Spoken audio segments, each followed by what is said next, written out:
І ўжо цяпер у нас у студыі Артём Шапараў, блогер, аўтар тэлеграма і ютуб-каналаў «Рэальная Беларусь». Спадар Артём, вітаю. Здравствуйте. Як ацэньваеце, наколькі хутка ўдалося сабраць гэтыя грошы, калі сам ініцыятар казаў, што тыдзень патрэбны?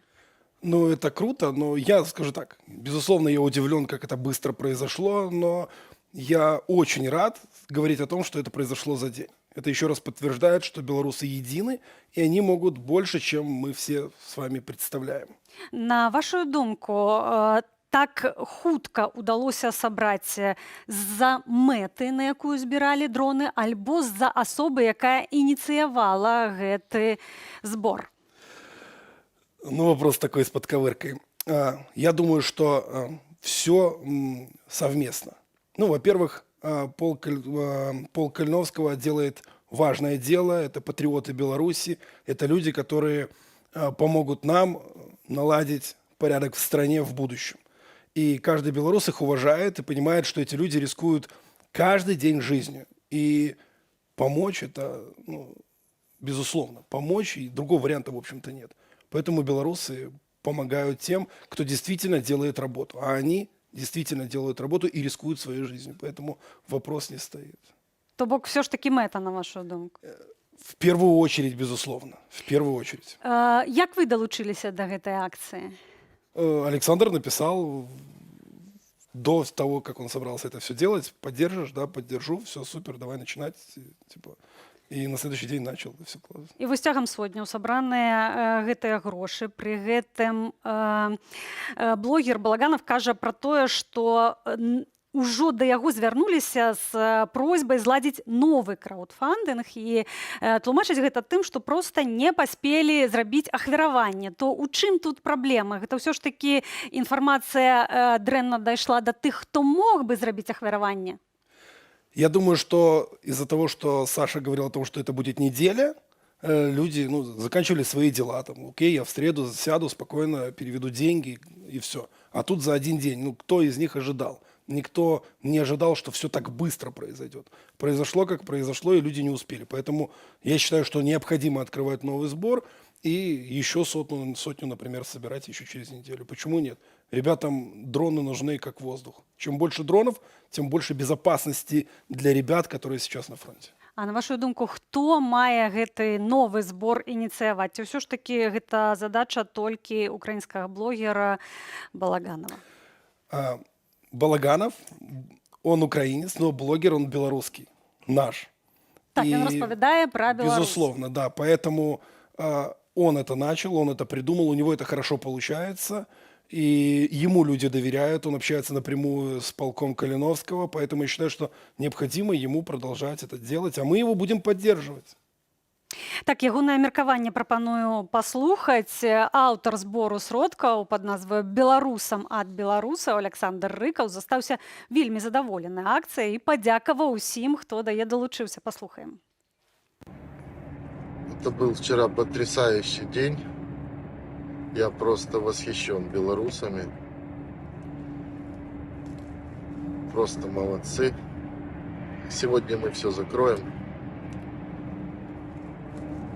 Нет слов. То, что вы сделали, у меня просто нет слов. Один день. Слава Украине, живи Беларусь. Хороших людей больше. Все ж таки была нечаканасць, так, што так хутка ўдалося сабраць гэтыя грошы. А вы як чакалі, як хутка іх удасца сабраць? Ці таксама закладалі гэты тыдзень? Мы думали, что и за неделю можно не собрать. Тут все в зависимости от того, как откликнутся независимые СМИ, потому что их роль в этом деле нельзя преуменьшать. Але адгукнуліся незалежныя СМІ усе. Мне падаецца, што гэта тое самае, як узгадваць марафон «Нам не ўсё адно», там, дзе ўдзельнічалі дзесяткі беларускіх СМИ, так? Когда мы объединяемся, мы делаем мощнейшие кампании независимости, во что они направлены и что от них требуется. Мы делаем, потому что белорусы требуют действий. Многие белорусы хотят вернуться в свою страну, хотят, чтобы страна начала развиваться.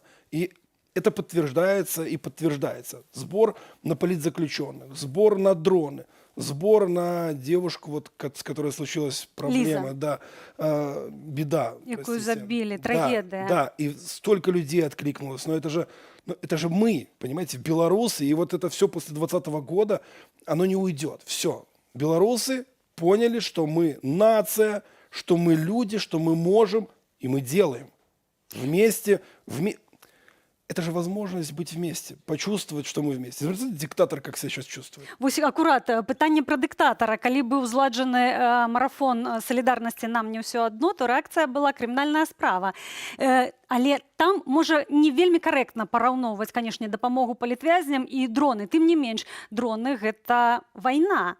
І гэта дроны палку Каліноўскага, якога уласна Лукашенко і баіцца. Якая рэакцыя будзе тут? Я думаю, что-то подобное произойдет. Снова пропагандисты будут рассказывать о том, что эти деньги пойдут не на дроны. Ну, стандартная схема, и я хочу сказать совершенно другое. Лукашенко говорит, что он участник в этой войне.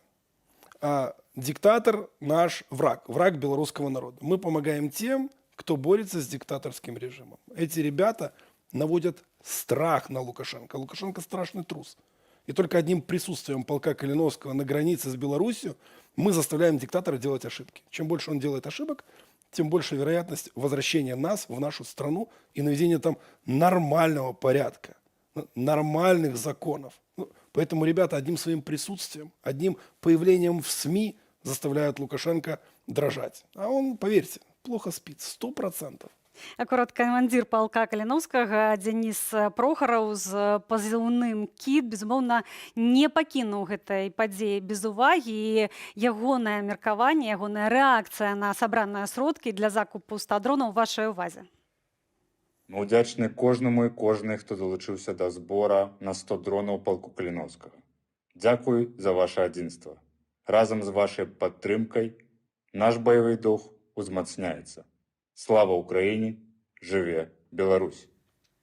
Іспар Артём, такое пытанне. Калі мы параўноўваем разавыя акцыі кшталту збора гэтага, які адбыўся на дроны, альбо пастаянную працу, калі, напрыклад, фонд «Байсол» займаецца падтрымкай палітвязняў, людзей, якія выязджаюць з Беларусі, то, на вашу думку, што ўсё ж такі больш эфектыўна? Пастаянная праца ці разавыя акцыі?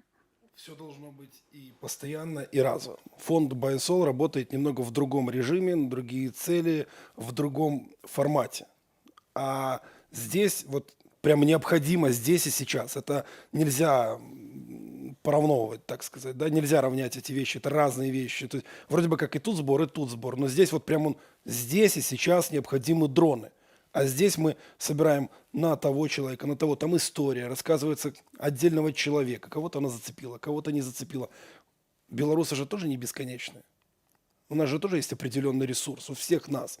Поэтому должна быть и такая работа, и такая работа. Если у людей есть возможность поддерживать постоянно, понемногу, отдавая со своей зарплаты деньги, то они это делают. Але нагадываем, что это робят белорусы замежжа. Безусловно, сейчас изнутри страны невозможно этого сделать. Это просто никак невозможно. Есть случаи, когда люди передают через границы там и так далее, но это другая тема.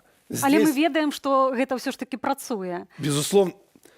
Белорусы внутри страны остались белорусами, которые не любят Лукашенко. У него был 3%, вот ему на лоб еще 3%. Нет у него другого рейтинга. Сколько бы они ни говорили, сколько бы ни обсуждали.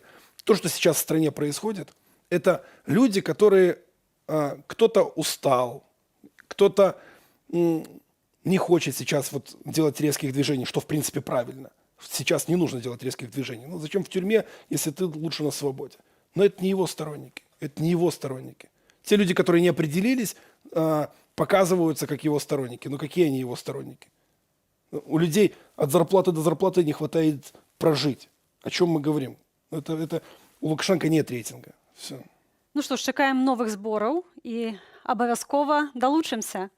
Дзякуй за гэтую размову. Артём Шапараў, блогер, аўтар тэлеграмы і ютуб каналаў «Рэальная Беларусь».